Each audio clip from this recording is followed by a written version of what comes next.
Hello guys! Hello! Welcome dito sa aking channel, Kapalaran 888 Capricorn. Capricorn, alamin natin kung anong messages, energy gabay para sa inyong lahat. This is unexpected, 2026, unexpected message para sa lahat ng Capricorn.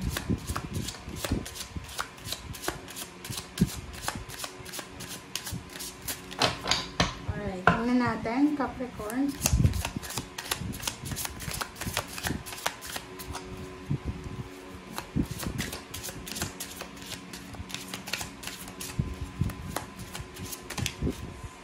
Okay.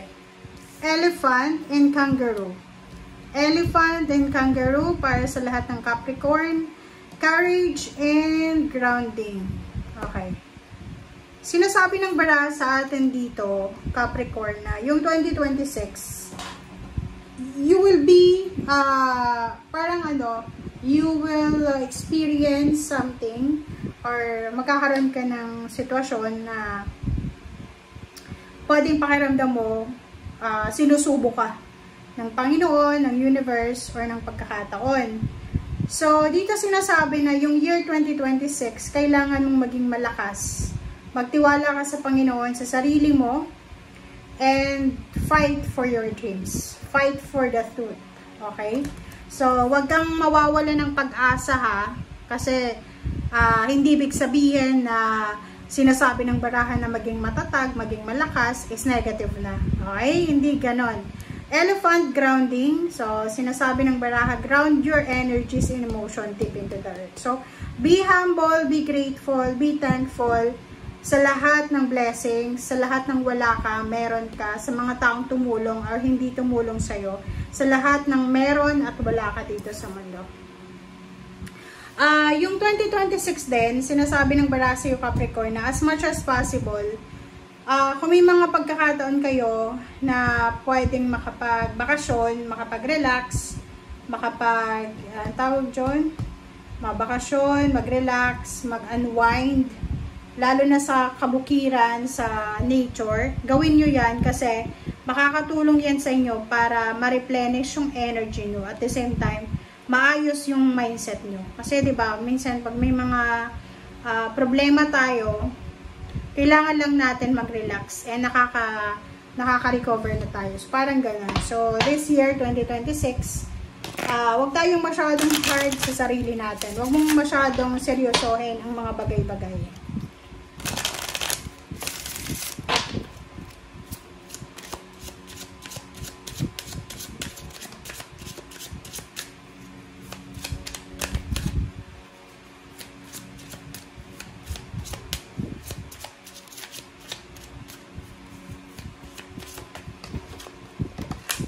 Okay, rabbit. Sensitive soul. Strengthen your boundaries and cut cords. So, yun, di ba? So, sinasabi ng baraha sa'yo dito na Capricorn na kailangan mo talagang maging matatag. Kasi may mga tao sa buhay mo ngayong 2026 na hindi mo na dapat isama. Kailangan mo daw na palakasin yung boundaries, palakasin mo yung anong tawag doon? Yung harang between you and the other people na pwedeng makasira ng disposition mo sa buhay, makasira ng relationship mo, ng emotion, ng health, or kanpaman. So, basta sinasabi ng baraha sa atin na as much as possible, focus ka sa grounding. Focus ka sa katahimikan. Focus ka sa kung ano yung magdadala sa iyo ng peace and harmony.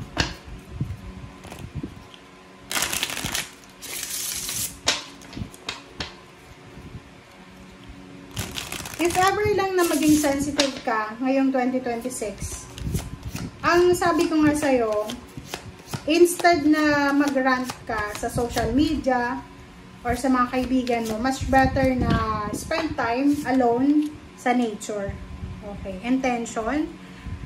Unexpected intention, unexpected ideas, unexpected inspiration, ang posibleng maisip mo, Capricorn, na pwedeng makatulong sa'yo and the rest ng mga taong malapit sa'yo. Bagong goals, bagong inspiration. bagong plano, bagong mga tao na posibleng makilala mo sa buong taon ng 2026. Pwedeng magbigay sa'yo ng boost or lakas loob or ano pa man. Okay, 10 of Wands. Nakikita natin dito, mayroong Capricorn na ikaw ay magiging sobrang busy ngayong 2026. 10 of Wands, workaholic. May part-time, may full-time, may business, may full-time. Sobra-sobra yung pangarap mo eh. So, nakikita ko sa'yo dito na yung buong taon ng 2026 ay magiging sobrang masipag ka. Magdo-double time ka talaga eh. Yung 10 of Wands dito ay sobrang, double time na double time. And yung the Star is sobra-sobra yung pangarap mo sa buhay. Marami kang pangarap sa buhay. Sinasabi ng bara sa atin na meron ditong Capricorn na meron siyang minamanifest na relationship. Meron siyang minamanifest na tao na gusto niya maging asawa, partner, boyfriend, girlfriend, kaibigan.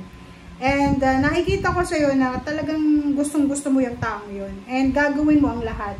Kasi yung 10 of Wands na to is para siyang anong tawag doon?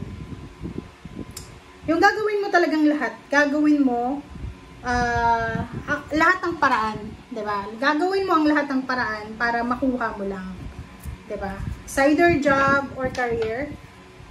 Mayroon na ganoon na, halimbawa, hindi ka makapasa sa isang company na gusto mong pagtrabahuhan.